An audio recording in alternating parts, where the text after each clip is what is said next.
Ok? Ok, Josi. Tá dando para escutar direitinho? Estamos escutando. Então, já, Estamos. já feitas as apresentações, né? A Josefina e o Sérgio são do Senai, e eles que vão conduzir o nosso encontro hoje. Então, sejam todos bem-vindos e obrigada a vocês aí também, né, pela disponibilidade. Nós que agradecemos, tá? Esse momento único, é um momento feliz de participar desse encontro com vocês. José, Jô, pode começar apresentando? Realmente, Pode. Tá, peraí.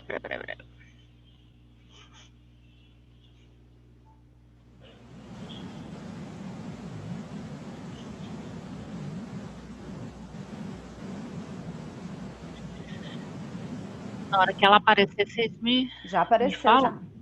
já. Já? Tá no ar. é parecido. Tá. Ela tá. Bem, no convite, né, já teve a nossa apresentação e só reforçando um pouco,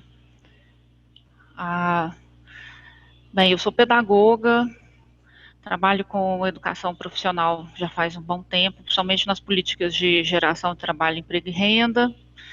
Sou pesquisadora também na área, em especial formação docente.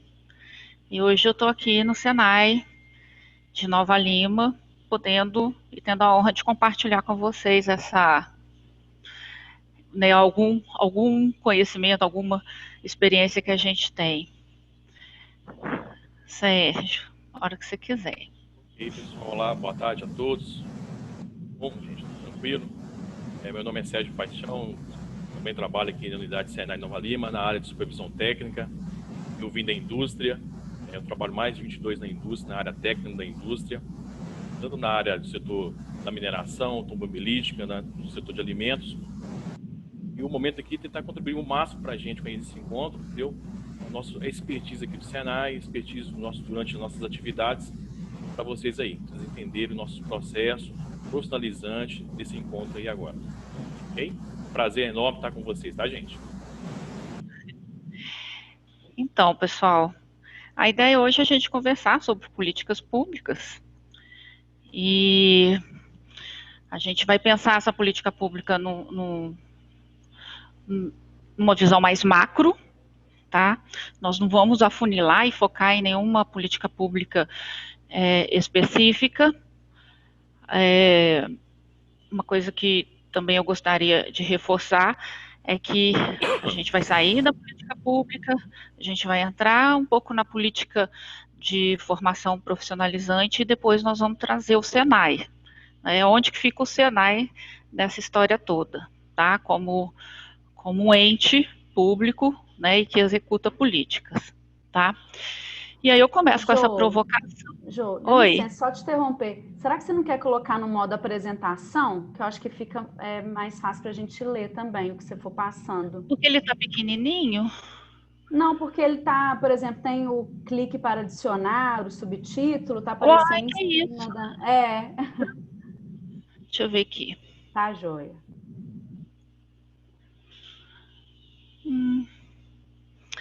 Peraí, gente. Eu vou interromper aqui rapidinho e vou abri-la de novo, tá? Não, tudo bem. Acho que essa que vai ser a melhor estratégia.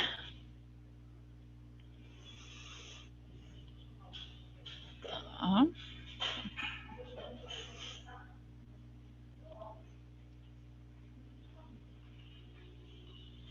Tantos testes, né, Maria? Mas é assim mesmo. Quem já vem participando com a gente das outras, igual a Cristina, né? De vez em quando a gente dá uma escorregada. Faz Ela parte. ainda não saiu do modo apresentação? Não apareceu a sua ainda não, pelo menos para mim Tá. não. Não, para mim também não. Oi. Tá, peraí que eu vou então. Vamos ver esta.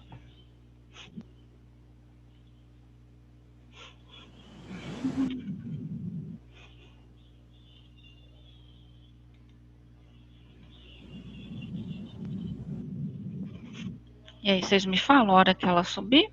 Isso, agora tá perfeito. Agora Tá bom. tá ótimo. Valeu. Joia. Não, daquele jeito tava feio. Desculpa, gente. Bem, então, vou voltar na provocação, né? Se a gente pode, e aí eu vou também convidá-los de uma forma bem provocativa para a gente falar de política. E eu queria saber, né, e a Maria fará isso pelo site, pelo chat. Eu queria saber de vocês qual é o sentimento de vocês com relação à política, tá? Sentimento que vocês sentem com relação quando vocês escutam a palavra política. E aí, se alguém puder contribuir, eu ficaria bem feliz.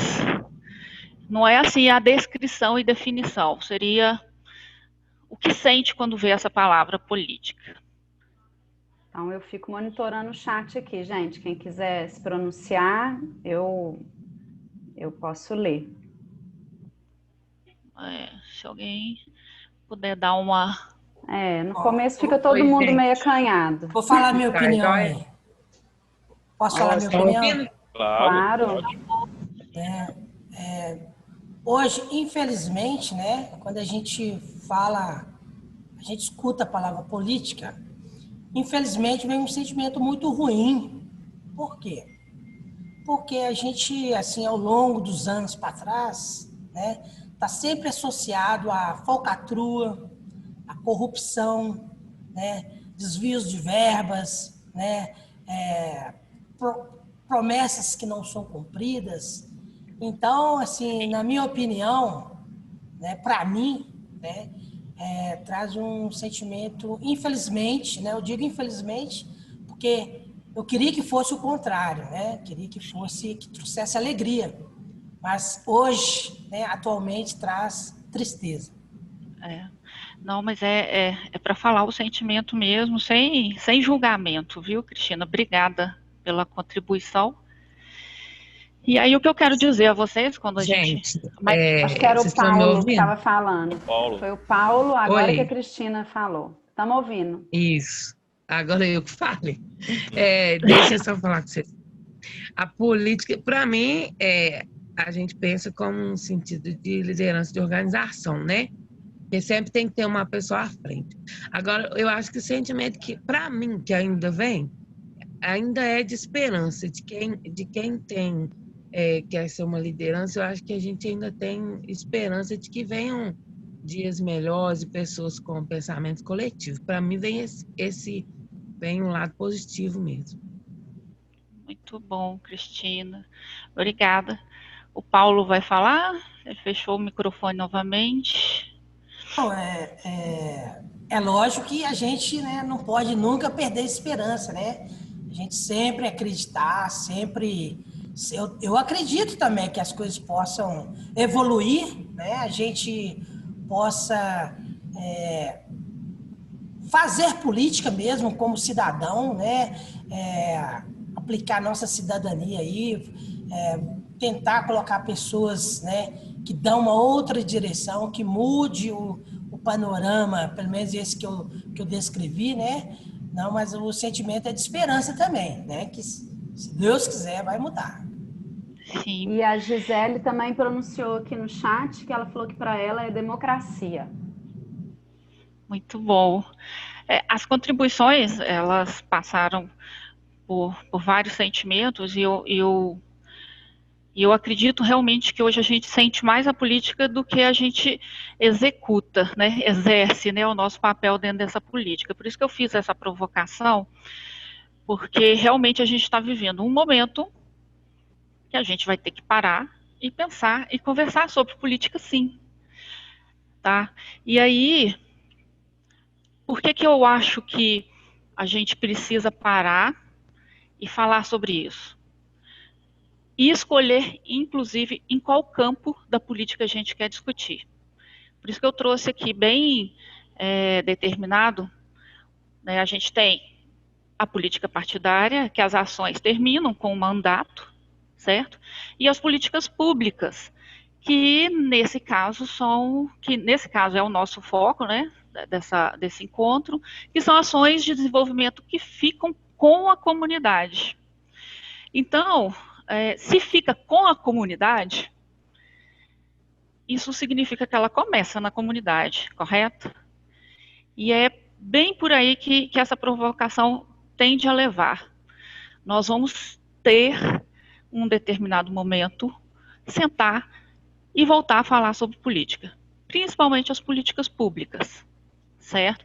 Então, por isso que eu tive o cuidado de trazer e separar, porque a política partidária, a cada 2 anos, né, a gente se envolve, a gente conhece candidatos, durante os 2 anos, como disse a nossa colega, a gente se decepciona, ou às vezes a gente se enche de esperança, tá? Algo importante também, que deve ser discutido, porém hoje nosso foco é política pública. Por que política pública? Porque ela é da comunidade, e ela nasce na comunidade. Então, se nasce, se é uma política pública, se ela fica, né, se ela consegue, se ela se concebe e ela se estrutura na comunidade, isso prescinde de algo muito importante, que é a organização civil. Então, essa organização civil, que às vezes é espinhoso, e às vezes também é muito equilibrado e muito profícuo, é essa organização, né, somente a partir dessa organização é que a gente começa e que a gente estrutura uma política pública. E aí a gente não pode deixar nenhum ente de fora, né? Nós, né, os movimentos sociais, o governo, iniciativa privada, universidade, é um universo onde, né, nós estamos.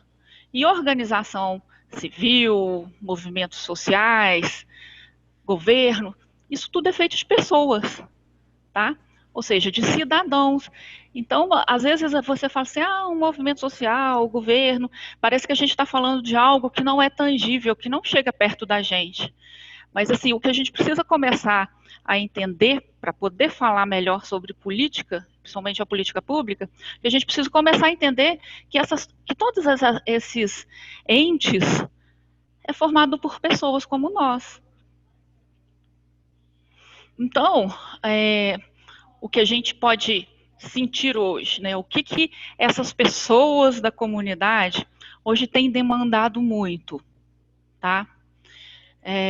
Quem são esses entes, né, que hoje coloca a porta, né, dentro da nossa sociedade de forma comum, necessidades, demandas, problemas, né? Quem que coloca isso para que a própria sociedade consiga, né, organizadamente interferir, né, interferir para melhor. Então, coloquei aí vários segmentos, vários grupos, né, e destaque aí políticas de trabalho e renda. As políticas de trabalho e renda, né, também do emprego, são políticas que a gente vê desde sempre. Né, a gente vê desde sempre. E são políticas que vão se reorganizando, né, de acordo com o que vive, né, o resto da sociedade como um todo. Então, por exemplo, a gente teve uma fase onde focou-se políticas públicas para as universidades, para a formação do trabalhador dentro da universidade. A gente já teve um momento, né, cujo foco é o técnico, o ensino técnico, ou seja, aproximar a formação do trabalhador, ou seja, do ofício, do que ele quer aprender, né, numa idade mais tenra. Então, assim, a gente vive, né, mudando essas estratégias e essas políticas, né, a gente só pode chamar de política porque a gente tem, né, a condição democrática de movimentar isso, tá? Então, uma questão que é muito interessante e que está por trás de quando a gente discute política é o termo democracia, certo? Então, se a gente tira a democracia, talvez a gente não esteja falando de política, tá? E aí, obviamente, né, tem um seu ciclo, né, como qualquer processo, né? Quando ela se torna, quando um problema, né, se torna um problema público, né, e as pessoas começam a falar e começam a acontecer, e de repente começa a faltar mão de obra qualificada para as empresas, então as empresas não estão contratando, isso gera desemprego, né? Então, quando começam esses problemas a transitarem no ambiente público, isso é incluído numa agenda, tá? Isso vira uma agenda pública. E, né, a partir dessa agenda pública, com esses agentes todos, mobilizadores, propõe, né, soluções, né? São soluções políticas, né, e públicas, tá?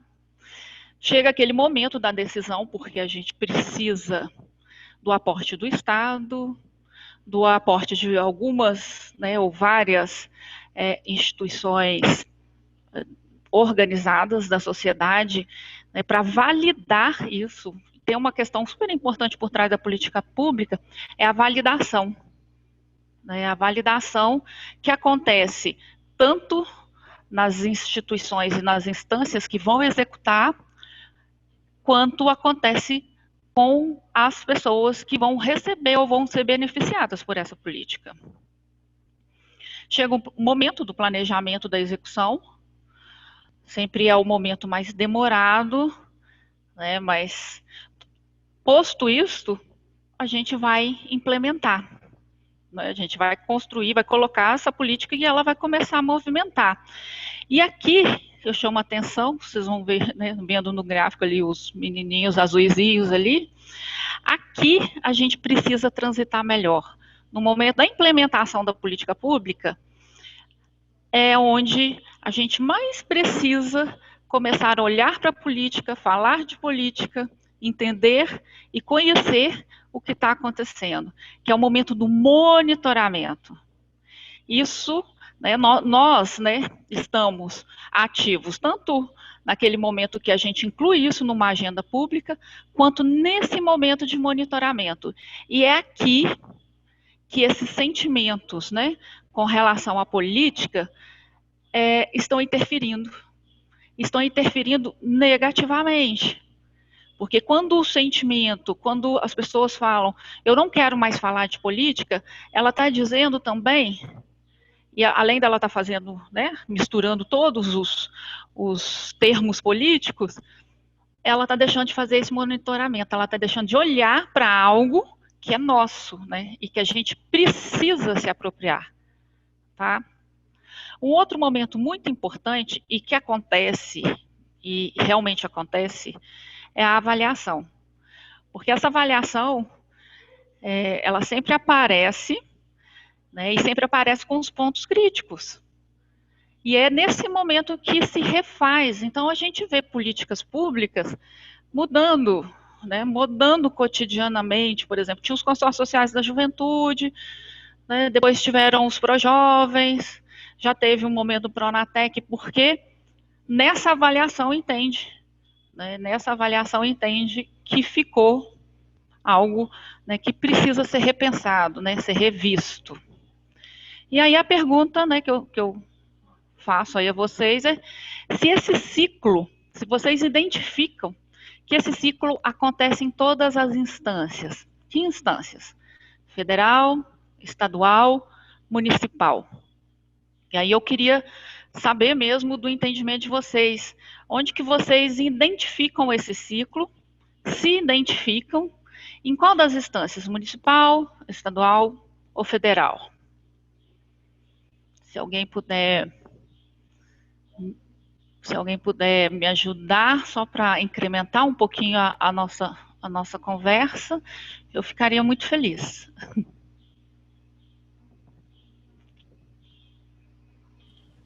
Bom, recentemente né, a gente, devido à pandemia aí, a gente está vendo algumas ações da prefeitura referente à pandemia, né? Sim.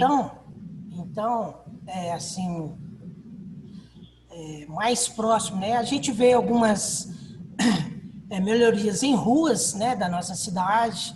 Então, a implementação da política pública municipal, né? Agora, algumas estradas, né? Algumas estradas são da esfera estadual, então a gente vê algumas ações, né, de melhorias, de manutenção, por exemplo, ponte que cai, né, nas estradas, então ação do governo que vai lá para reconstruir ou fazer uma nova, um novo caminho, né? Então, na minha visão é essa. E a nível federal, é a implementação de normas, né, de regras gerais, né? Deixa eu ver se vem algum exemplo aqui por exemplo, igual o Bolsonaro, por exemplo, que é o nosso atual presidente, né? Ele tá implementando referente ao armamento da população, né? Assim, a questão da segurança privada, né? Da pessoa. Na opinião dele, pelo que eu entendi, é o seguinte, né? Se você tiver armado, você vai proteger sua fazenda, você vai proteger sua casa, né? Você vai proteger você contra os meliantes, né? Contra as pessoas que querem, de alguma forma, te trazer algum malefeito, né? Então, o meu entendimento, assim, são essas coisas que eu vejo nessas 3 esferas, entendeu? E você falou algo muito importante que você usou, o presidente quer implementar. Isso é algo que a gente sempre faz, né? O presidente tal, o governador tal, o prefeito. Mas, se a gente for pensar do ponto de vista da política pública, em algum momento um problema e uma agenda foi criada. Isso foi colocado para eles. Tá?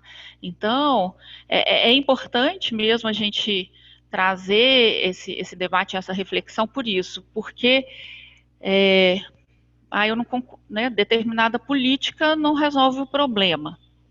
Ok, mas quem que colocou o problema do ponto de vista público, quem criou uma agenda, quem pensou numa solução? Né? Então, se a gente não identifica que nós estamos lá, né, que nós estivemos, né, nessa agenda, nesse momento da solução, de propor soluções, é aí que a gente tem que questionar. Porque provavelmente não é uma política pública. Né, ela não surgiu de um problema público. Então, por isso, né, todas essas provocações, por isso essa necessidade da gente conversar mais sobre a política. Porque realmente, né, os entes, nesse caso o governo, né, ou seja, o Estado, ele vai entrar nesse momento da decisão.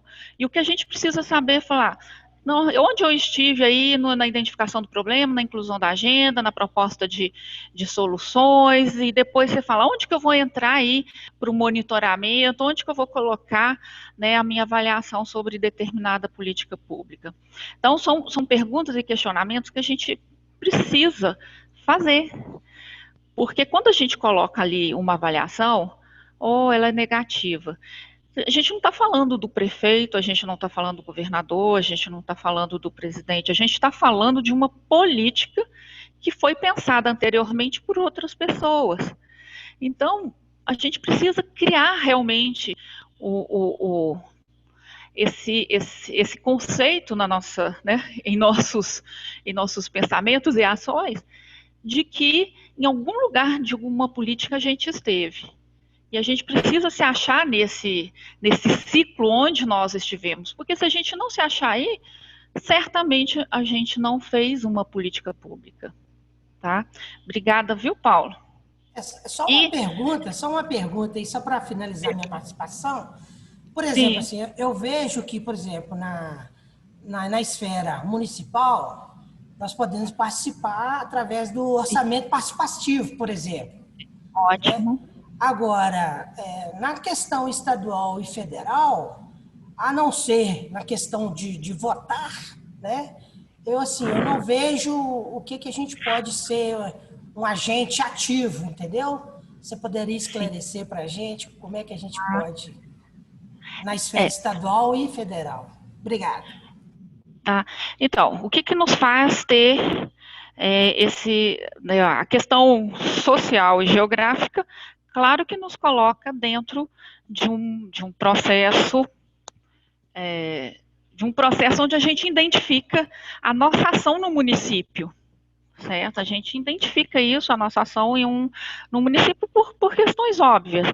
E realmente no município, na instância municipal, a gente tem condições, né? A gente tem condições de se colocar, a gente certamente conhece um vereador que a gente pode, né, provocar com uma demanda, né? A gente certamente se aproxima, né, de um determinado grupo, né, né, que pauta alguma coisa para essa agenda.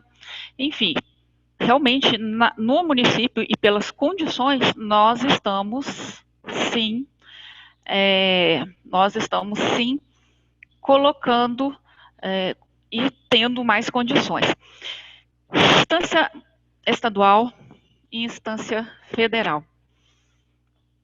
Bom, tanto um quanto o outro tem os seus instrumentos, tá? Tem os seus instrumentos para a gente poder pautar no Senado, no Congresso, né? Se a gente entrar no site deles, a gente pode opinar sobre os projetos de lei que estão lá.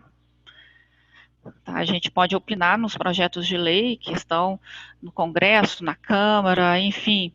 A gente tem condições, eles têm aberto consultas públicas, tá? É interessante olhar porque de vez em quando eu olho, porque de vez em quando aparecem uns negócios nada a ver e que você pensa assim, meu Deus, de onde que essa pessoa tirou isso, né?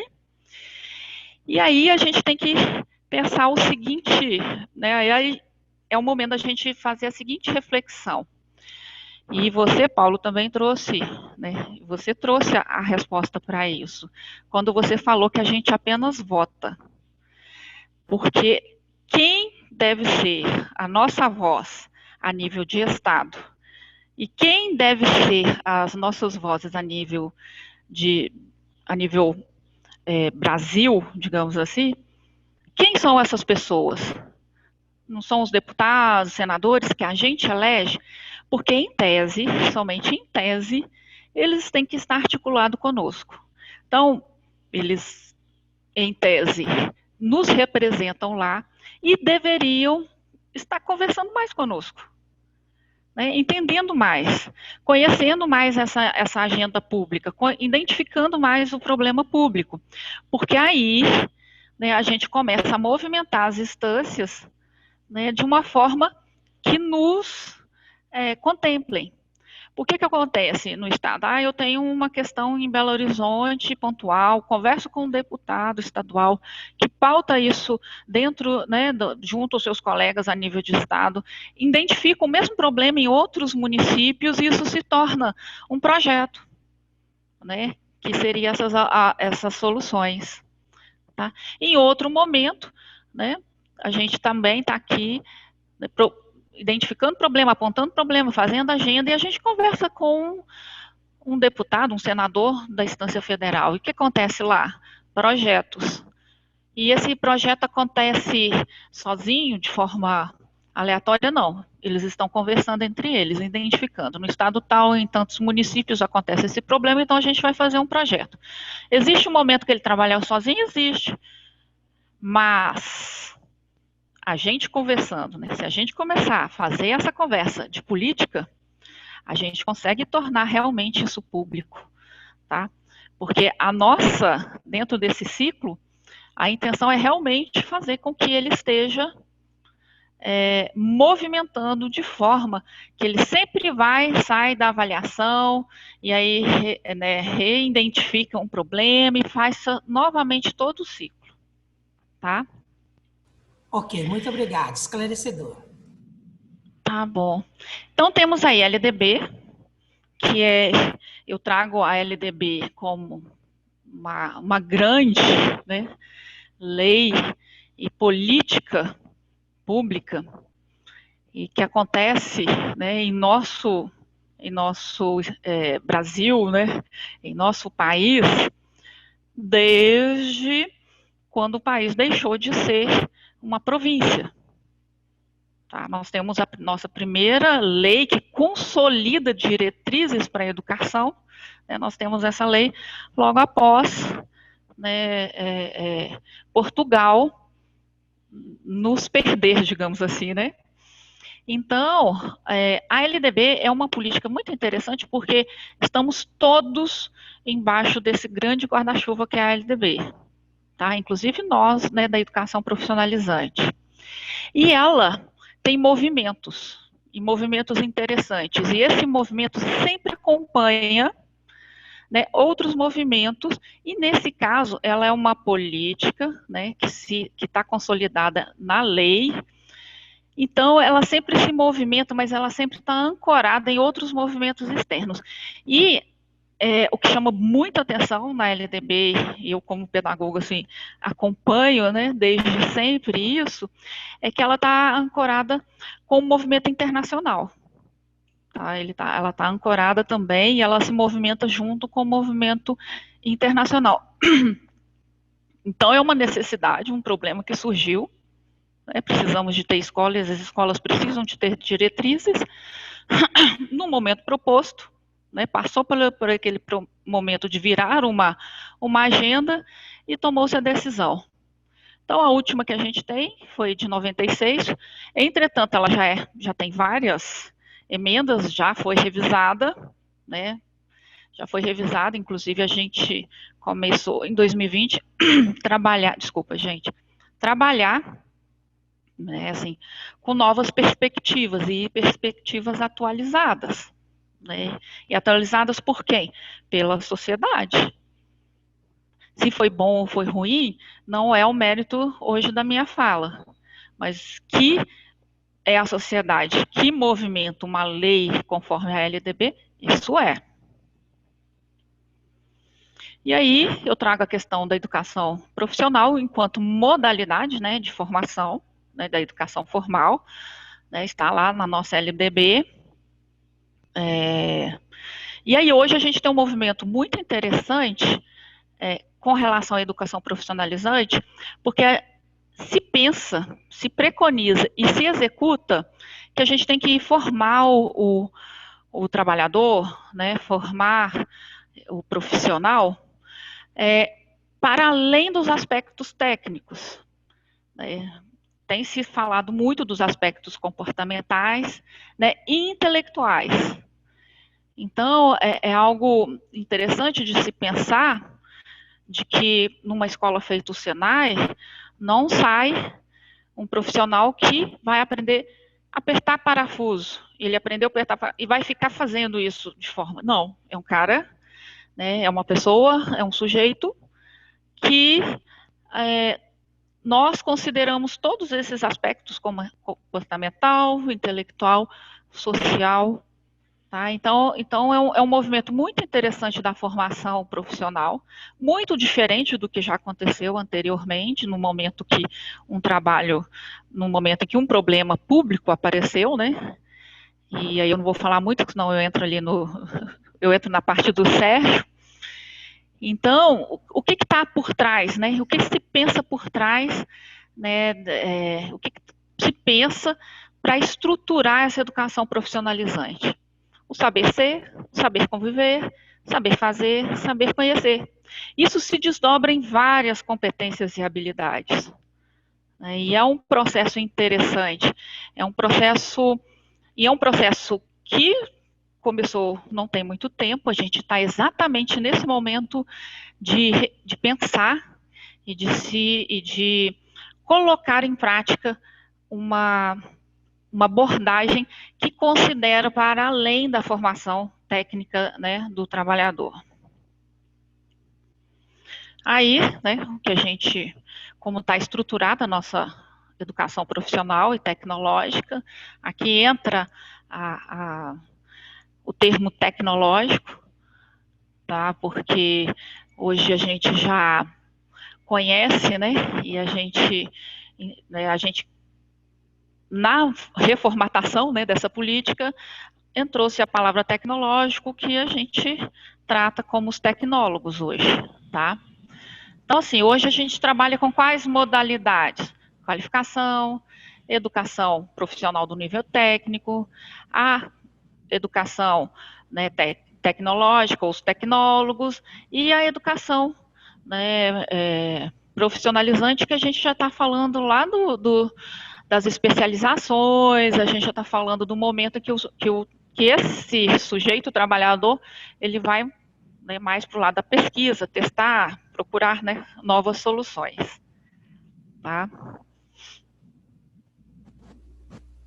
E aí, onde que o Senai entra nessa história toda, né, de política pública? A gente vai falar um pouco mais, né, desse movimento, né, de quando surge o Senai. E o Senai, né, ele está dentro de um sistema, o Sistema S, tá, ao lado dos institutos federais, né, de formação e outras escolas, né, de formação profissionalizante. E a característica principal, né, do Senai ou do Sistema S é a forma como ele surgiu, tá? Como o problema surgiu. E aí a gente vai ter um pequeno momento, né, de entendimento histórico para vocês entenderem, né, que somos uma instituição que surgiu de uma demanda, né, e de parcerias e fortalecimentos dessa relação público e privado. Então, Sérgio, é contigo. Falar sobre o Senai, para mim, eu acho que é muito prazeroso. Eu vou falar a verdade com vocês, e Senai está no meu nome. Acho que a paixão de estar nessa instituição de ensino é muito legal, muito gostoso de estar aqui, que a gente consegue visualizar o antes e o depois. E é por isso que nós vamos falar um pouquinho sobre o Senai, como que começou o Senai. Josefina, por favor, próxima apresentação. Vamos lá. O Senai começou, gente, em 1942, através de um decreto, de uma lei 4.048, foi criado esse decreto que promoveu a formação profissional dos trabalhadores. Mas a pergunta que eu quero falar com vocês nessa tarde é o seguinte: por que foi criado o Senai? Qual o motivo que levou, naquela ocasião, à criação do Senai? Então, um aspecto muito interessante, principalmente da data, 1942. Então, há 78 anos atrás, foi criado o Senai. O nosso presidente na época era o Getúlio Vargas, o Getúlio Vargas, que era o nosso presidente na época. E está acontecendo no nosso Brasil um momento muito interessante.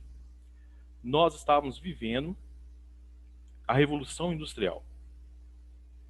E essa Revolução Industrial, ela criou várias demandas daquela sociedade naquele tempo, que precisava de ter respostas da sociedade.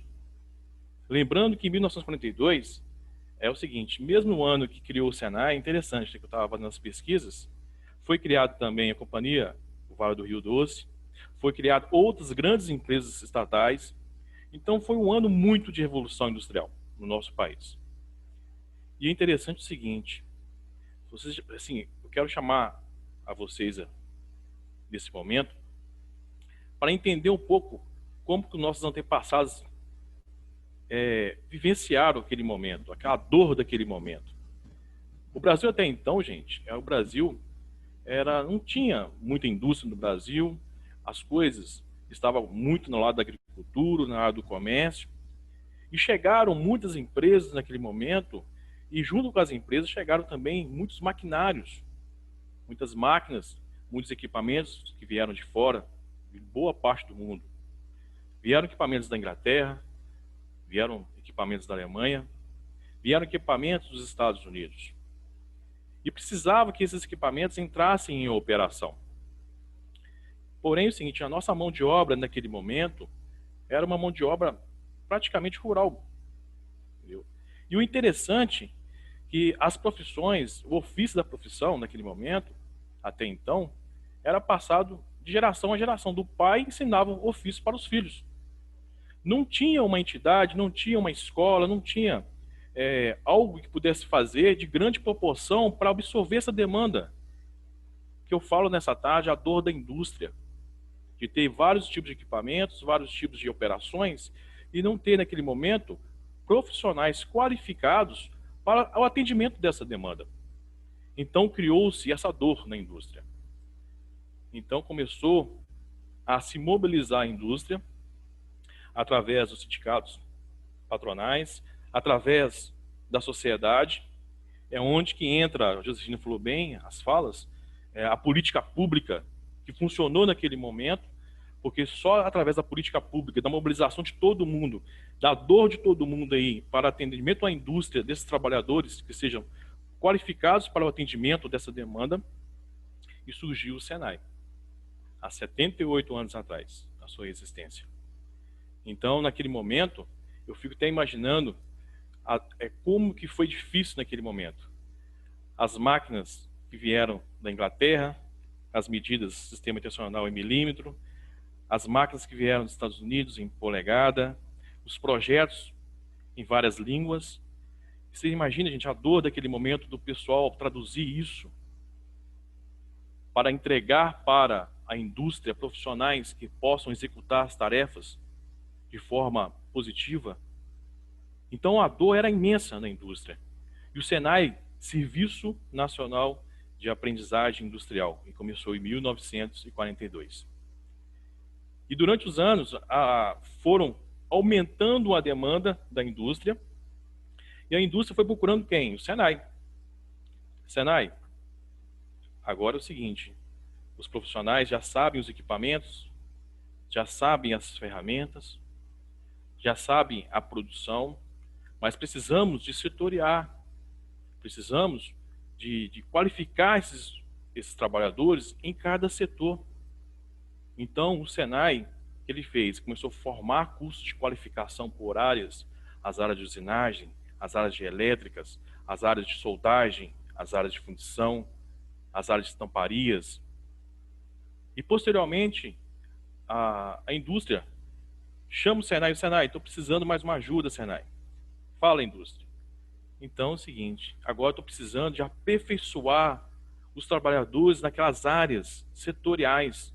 Chegou máquinas novas. Então, começou a criar cursos de quê? Aperfeiçoamento das áreas. De cada área foi aperfeiçoando. E o Senai começou a trabalhar de forma integrada em todas as áreas. Mais para frente, a indústria chamou o Senai de novo. Senai, eu estou precisando de uma pessoa aqui, das pessoas profissionais, que entendem todo do processo, que ajudem a engenharia a desenvolver produtos, serviços. Então, o que acontece? O Senai, não, vamos preparar os técnicos. E foram de forma gradual as demandas da indústria, e o Senai foram atendendo as demandas da indústria, até chegar nos dias atuais. Nós temos, na nossa formação aqui, áreas de conhecimento, 28 áreas diferentes na indústria brasileira. Desde a iniciação profissional até a graduação e a pós-graduação tecnológica. Por quê? Porque a demanda veio lá atrás, de 1942. Pode passar, Josefina, por gentileza. Obrigado. Então, qual que é o objetivo do Senai? O objetivo do Senai é formação profissional de recursos humanos para a indústria, conforme a demanda da indústria.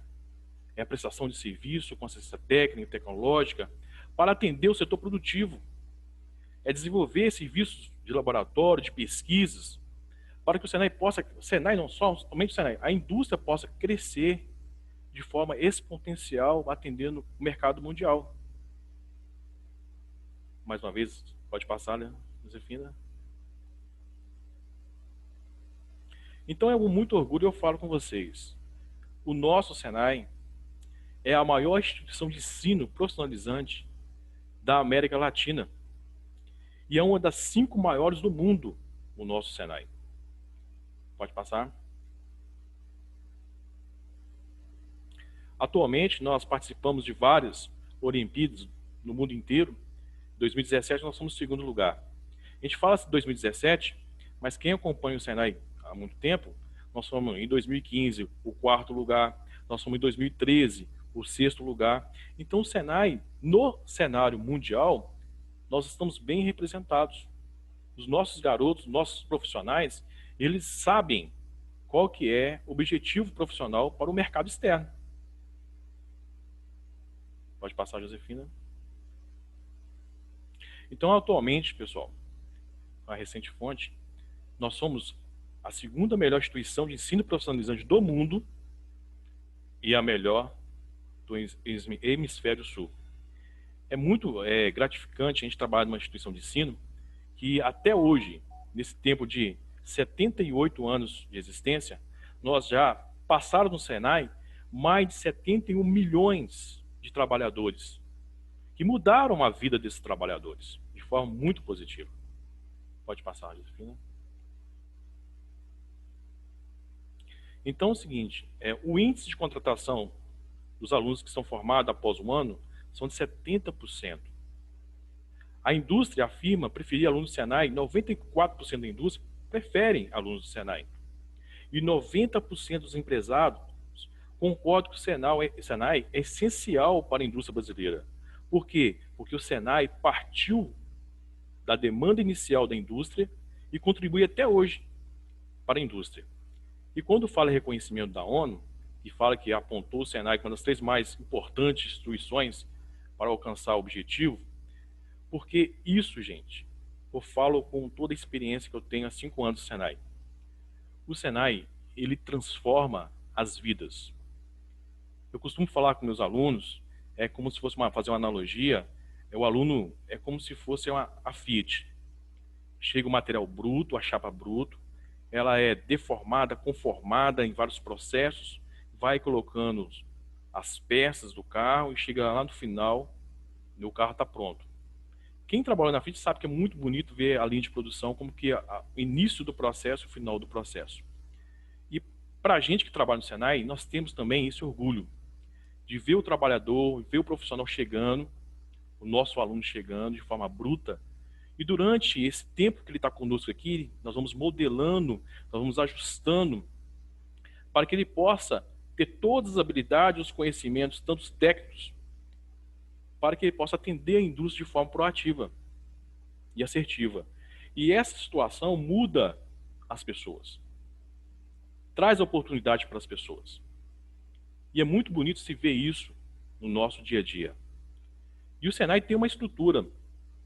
Nós temos uma estrutura que vem lá de Brasília, através da Confederação Nacional da Indústria, CNI. Nós temos nosso Senai Departamento Nacional, onde que tem todas as diretrizes, toda a padronização do ensino é feito no Senai Departamento Nacional. Nós temos a parte estadual aqui, que nós temos a nossa federação, que é a FIENG, onde todas as ordens, as diretrizes também parte da FIENG, e nós estamos aqui no nosso Senai Nova Lima, na nossa regional Belo Horizonte, Senai de Afonso Grego, atendendo aqui no centro de Nova Lima. Você conhece a cidade de Nova Lima? Então nós temos nossa cidade aqui. Eu não sou de Nova Lima não, mas eu falo nossa, porque eu gosto muito aqui de Nova Lima. É muito interessante a cidade, muito bonita a cidade. Então uma cidade que tem quase 100 mil habitantes, tem um índice de desenvolvimento mais alto, um dos mais altos do nosso Brasil, e o PIB corresponde a 60% do PIB da indústria. Então as mineradoras locais que têm o PIB das indústrias. Pode passar, Josefina. Então, os empregos em Nova Lima, 48,5% é da parte de serviços. Nós temos lá 0,2% da parte da agricultura, do comércio 9,9% e da indústria, que é 41,4%. Saliento que na indústria nós temos muitas mineradoras na nossa região, tanto a Vale, tanto a Anglo Gold, que ele corresponde muito os empregos referentes a isso. E vamos lá no Senai de Nova Lima. Vamos conhecer um pouco a nossa escola aí, como é formada. Então nós temos aí os nossos cursos na área de aprendizagem industrial, qualificação profissional, aperfeiçoamento e os cursos técnicos profissionalizantes. Nas áreas de conhecimento, eletrotécnica, eletroeletrônica, automação industrial, mecânica industrial, eletromecânica industrial, mineração, administração e segurança. E se Deus quiser, no próximo ano, nós vamos ter mais 2 áreas de conhecimento aqui no nosso Senai de Nova Lima, que será de biotecnologia e informática para a internet, que é muito legal esse momento aqui que nós estamos passando aqui no Senai de Nova Lima. Pode passar, Josefina. Então, o nosso organograma aqui sai um pouco meio torto, Josefina, mas nós temos aí o nosso diretor. A apresentação sai um pouco... Ok, mas eu explico aí. Nós temos o nosso diretor da nossa escola, nós temos abaixo do nosso diretor a supervisão administrativa, a pedagogia, a supervisão técnica e a secretaria. Abaixo da supervisão administrativa nós temos a manutenção, a limpeza e... Só volta um pouquinho, Josefina. Obrigado. Volta a tecnologia de informação. E temos os nossos instrutores. Pode dar sequência a isso. E foi desconfigurado. Mais um pouquinho. Pode passar mais. Isso, pode deixar aí. E nossa equipe. A nossa equipe, nosso time aqui. Eu tenho muito orgulho de falar do nosso time. Que atua em várias áreas, mas cada um tem uma especialidade, tem uma expertise. São profissionais que já têm muitos anos de mercado também, que vieram da indústria, que vieram do mercado de trabalho, que conhecem a dor da indústria e cada dia contribuem para o aprendizagem dos nossos alunos. Nós temos o setor de elétrica, Paulo Passini, que está conosco aí na nossa apresentação, o Arthur, a Jennifer, na mecânica o André, o Elton, o Leonardo, o Leandro, o Flávio, segurança do trabalho nós temos o Davi, administração de empresas nós temos o Carlos, o Frank, a Karen, a Tamara, a Flávia. Na automação nós temos o Ronald e nós temos o Ebert. Pode passar mais um pouquinho. E nós temos aqui os 3 eixos do Senai, a educação, que é os projetos técnicos, as práticas profissionais, as visitas técnicas nas empresas. Nós temos nosso momento aqui no Senai que chama Mundo Senai, o Senai de portas abertas para a nossa comunidade, o projeto Inova, onde nós desenvolvemos com nossos alunos a inovação. Nós temos a integração entre a comunidade, nós temos a integração com o meio ambiente, a segurança do trabalho aqui é um pilar do nosso Senai. Nós temos vários eventos nesses momentos, nós estamos no Senai durante os anos letivos. Nós temos a melhoria contínua dos nossos processos, nossas produtividades, tanto na área da mecânica, elétrica, mineração e automação. E o nosso objetivo profissional é desenvolver projetos para indústrias, os eventos durante as indústrias, o back marketing para as indústrias, a indicação de nossos alunos para o mercado de trabalho. E sempre nós temos a postura de desenvolver os nossos alunos a postura adequada para o atendimento às indústrias. E o feedback é constante. O feedback é dos nossos alunos e o do nosso cliente, que é a indústria. Metodologia Senai de Educação Profissional. Metodologia utilizada no Senai do Brasil inteiro, e é bom frisar isso, que é copiada até por outros países, que é uma elaboração de um plano de curso referente à demanda da indústria, onde que nós desenvolvemos um desenho curricular para justamente atender a dor da indústria, pelo perfil profissional que a indústria precisa naquele momento, que a gente utiliza os melhores docentes para aquela área, para aquela demanda, para que esse objetivo seja alcançado, e no final nós temos as recomendações, que são recomendações específicas dos clientes, entendeu? Como um memorial descritivo, como um manual técnico, e nós temos umas particularidades do nosso cliente, porque nós entendemos que o nosso cliente ele tem umas particularidades, ele é único, e cada um tem a sua dor, e cada um tem uma diferença, e o momento que o Senai vive é de tentar sensibilizar com as diferenças dos nossos clientes e trazer para o nosso cliente soluções para o atendimento dessa demanda. Mais um pouquinho. Quando a gente fala abre a cabeça para a sua vida profissional, eu falo que o caminho passa pelo Senai. Então, nossos alunos aqui, sempre, só um minutinho, Josefina, volte, por gentileza. Obrigado. A gente costuma falar com nossos alunos que sempre converse com os nossos instrutores. Aproveite essa oportunidade de passar pelo Senai, porque o Senai oferece essas oportunidades.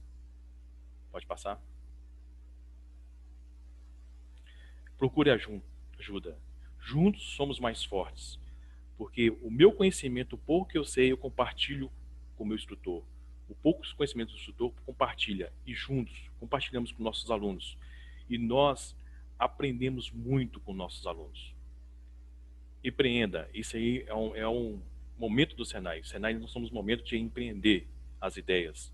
Tirar as ideias da cabeça e começar a colocar em ação, em prática. Porque é o momento que a indústria precisa da gente ser dinâmico. Mais um momento, pode passar. E movimentos. Proatividade, atitude é que a indústria espera de você. A indústria é dinâmica. Nós precisamos estar sempre movimentando, ouvindo a indústria, entendendo a dor da indústria. E conquiste. Quando a gente fala conquistar, é passar pelas etapas, o caminho do Senai. Para que lá na frente, com certeza, tanto a sociedade ganha, a indústria ganha, o Senai ganha. Isso é um dos momentos do Senai do ano passado, é o Outubro Rosa, nós tivemos aqui no Senai, de forma que na época era presencial. As parcerias que nós temos aqui com o FOP, a Universidade Federal de Ouro Preto, os encontros, a parceria, com muito orgulho de falar isso, a parceria com a Prefeitura de Nova Lima, que cada dia é mais forte. E principalmente, só um minutinho, José, volte. E principalmente nesse momento, que eu falo com vocês, que vai aumentar as possibilidades, as áreas de conhecimento do nosso Senai no ano que vem. Então, graças às parcerias que a Prefeitura tem feito aqui com o nosso Senai. As práticas dos nossos alunos, no setor de solda, muito legal, os alunos gostam muito. Pode dar sequência. Os projetos sociais, que nós entendemos que é muito importante na nossa instituição de ensino, de contribuir para a sociedade, para o meio ambiente, é importante também. Esse momento aí, a semana de combate, de prevenção de acidente do trabalho, todo ano nós fazemos também, juntamente com as empresas locais, com nossos alunos, para entender a linguagem das empresas. O Mundo Senai, que é o momento do Senai Portas Abertas, que nossos alunos têm a oportunidade de mostrar os trabalhos, o desenvolvimento profissional dentro da nossa instituição de ensino, para a sociedade, tanto para a comunidade, tanto para a indústria. Cidadania é um momento que nós temos também no Senai, as horas cívicas, nas últimas sextas-feiras, quando nós tínhamos a forma presencial dos nossos alunos, a inovação, que nós estamos premiando nossos alunos em termos de inovação, os projetos. Eu falo que é um time forte, que tem uma direção. Nós estamos aqui no Senai Nova Lima para atender não somente a indústria, atender a comunidade, atender a sociedade de forma geral. Mais uma coisa, Josefina? Então é. O Isaac. O Isaac, deu ar da graça aí. Então, pessoal, assim, claro que nós trouxemos o Senai de uma forma bem robusta, e é por motivo óbvio, nós estamos aqui, a gente está construindo, né, esse momento, né, de formação e educação profissionalizante, né. Nós estamos, né, digamos que a gente está na ponta, então a gente também tem essas correlações de força, né, nós temos os interesses da indústria, os interesses dos trabalhadores, então a gente está sempre atento, né, a todos, e é isso. O Sérgio falou um pouco da prática, a prática faz parte do nosso DNA, tá? A prática, né, para nós, né, dentro da nossa concepção filosófica, pedagógica, psicológica, né, a prática ela ensina, né, o trabalho tem um princípio educativo, sim, tá? Então, no Senai a gente consegue, né, ver isso tudo materializando. Então, né, eu, Sérgio, né, e demais colegas, né, aqui do Senai, nós trazemos, antes de tudo, né, princípios que são esses, né, o trabalho com o princípio educativo, o trabalhador, né, a relação com as indústrias e, né, e assim, para fechar e finalizando, somos pessoas que estamos atentos à política pública, né? A gente está atento ao que se constrói com relação à educação, e em especial o que se constrói, né, e problemas postos, né, com relação à educação profissional. Então, é claro que se vocês estiverem, né, dispostos, a gente também está dispostos a conversar com vocês, explicar e mostrar o Senai, e mostrar nossas estratégias, né, para vocês conhecerem como que nós construímos os nossos princípios, né, e como e por que a gente fala com tanto orgulho, né, da nossa escola. E eu queria muito agradecer o pessoal do Lidera, né, pelo convite, né, eu e Sérgio ficamos muito agradecidos e lisonjeados, tá, Maria? Imagina, Agradeço obrigada. também.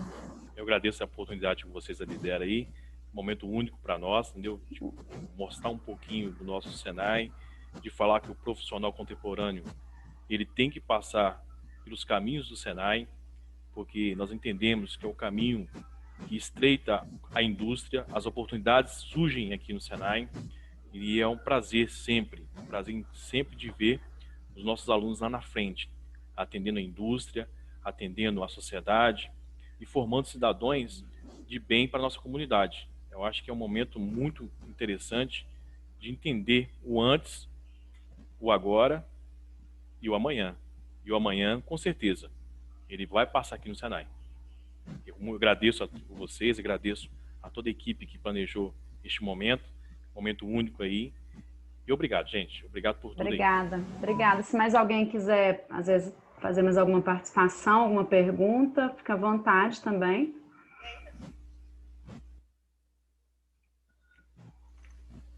Tem um comentário aqui no chat da Gisele, parabenizando também a equipe do Senai, falando do trabalho que é brilhante, desenvolvido pela instituição, e a palestra foi muito produtiva. Também concordo. E bom, como eu falei, a gente tem colocado todas, a Cristina também agradecendo aqui, obrigada também, Cristina.